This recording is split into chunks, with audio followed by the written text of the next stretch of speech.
Kahulugan ng tinik sa panaginip. Sa pangkalahatan, ang panaginip ng mga tinik ay may maraming kahulugan. Ang panaginip na may mga tinik ay hindi gaanong mayroon ang mga ordinaryong tao. Ang isang tinik sa isang panaginip ay maaaring lumitaw sa iba't ibang paraan. Makakahanap ka ng mga tinik sa isda na kinakain mo, mga tinik sa mga rosas o ilang iba pang uri ng halaman. Ang pagsasaalang-alang sa mga aspetong ito ng mga panaginip ay napakahalaga upang malaman ang tiyak na kahulugan. Ang mga panaginip na may mga tinik ay karaniwang hindi karaniwan, kaya dapat mong tingnan mabuti. Ang mga panaginip na ito ay may mga mensahe at babala na makakatulong sa iyong makahanap ng isang bagay na hindi pangkaraniwan sa iyong buhay. Ito ay isang magandang dahilan para maalala mo ang bawat aspeto ng iyong panaginip at ilarawan ang kahulugan nito.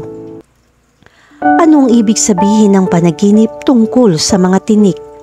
Ang panaginip na may mga tinik ay maaari maging isang sensitibong issue dahil ito ay nagpapakita na ikaw ay lubos na kumpiyansa sa lahat ng bagay sa iyong paligid. Kung nanaginip ka ng mga tinik, ito na ang panahon para mas maging mapagmatsyag ka dahil baka may kasama kang masasamang tao. Ang mga tinik ay kumakatawan sa pagkakanulo at kawalan ng tiwala. Kailangan mong maunawaan na hindi ito isang panaginip na maaari mong kalimutan. Bukod pa rito, maaaring ipakita ng mga spine na dumaraan ka sa isang panahon na mahina sa damdamin.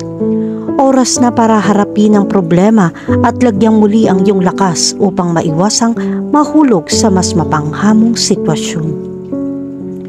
Ang lahat ng mga sitwasyon na lumilitaw sa mga panaginip na may mga tinik ay maaari maging kritikal upang makahanap ng tumpak na kahulugan. Ang mga panaginip tungkol sa mga tinik ay mukhang kapuspalad sa maraming tao, ngunit maaari mong mapigilan ng mga ito na maging isang problema araw-araw. Kahulugan ng panaginip tungkol sa mga tinik na tumusok sa iyong kamay. Ang panaginip na makahawak ng tinik at matusok ang iyong kamay ay partikular na dahil ito ay babala na ikaw ay nasasangkot sa isang hindi ka nais-nais na sitwasyon at ito ay nagdudulot ng maraming pinsala sa iyo. Dapat mong maunawaan ng mabuti kung ano ang mangyayari sa iyong buhay kapag meron kang ganitong panaginip.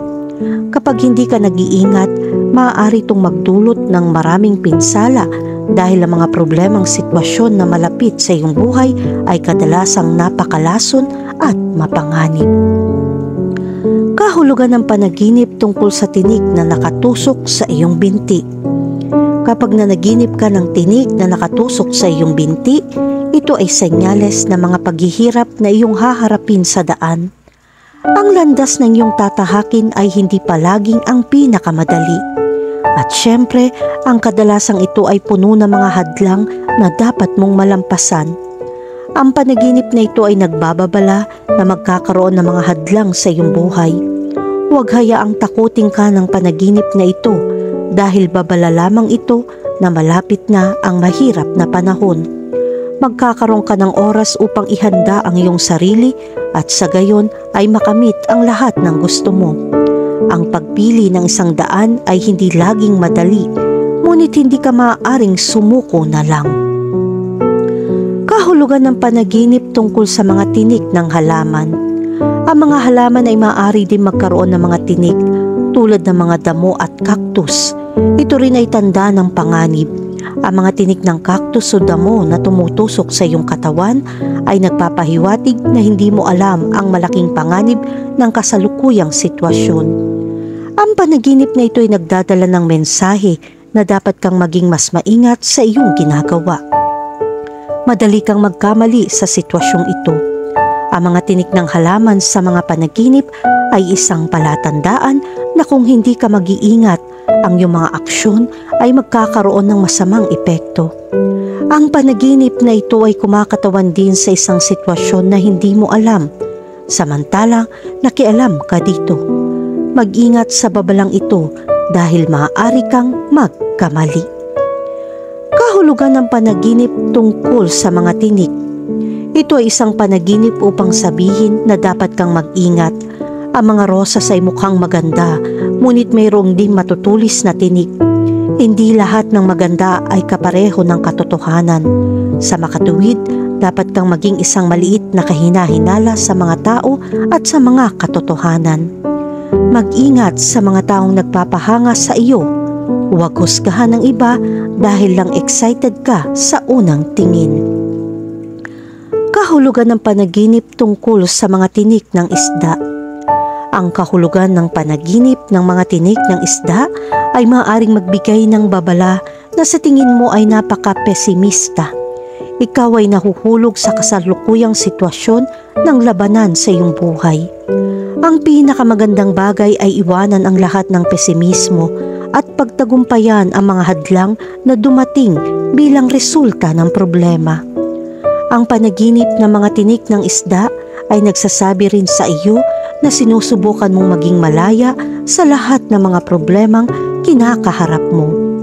Makakahanap ka ng pag-unawa sa mga pagkakamaling ginagawa mo.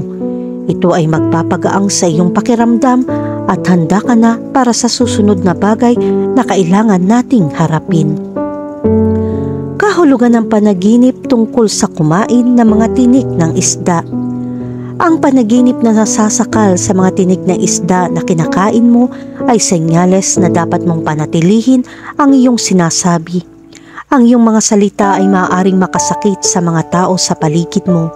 Kailangan mong maging maingat dahil maaari mong talunin ang mga taong mahal mo. Kahulugan ng panaginip tungkol sa mga tinik sa buong katawan. Sa mga panaginip, ang mga tinik ay maaaring lumitaw sa maraming lugar. Kahit na nananaginip ka ng gulugod na dumikit sa iyong katawan, ito ay senyales na kailangan mong mag-ingat sa sitwasyon sa paligid mo. Napakaraming tinik ang nagpapahiwatig na kailangan mong magkaroon ng maraming lakas ng loob at lakas upang hindi umalis sa landas ng iyong tinatahak. Kapag nanaginip tayo ng gulugod sa likod, senyales na may magtatraidor sa iyo. Ang mga taong malapit sa iyo ay gumagawa ng masama sa iyo. Ang panaginip ng tinik sa katawan ay isang masamang senyales dahil marami kang makikitang pagdurusa at sakit. Kailangan mong maging masyadong matulungin dahil ang ilang mga tao ay maaaring magdulot ng maraming pinsala at hindi mo makikilala ang taong gumagawa nito sa iyo.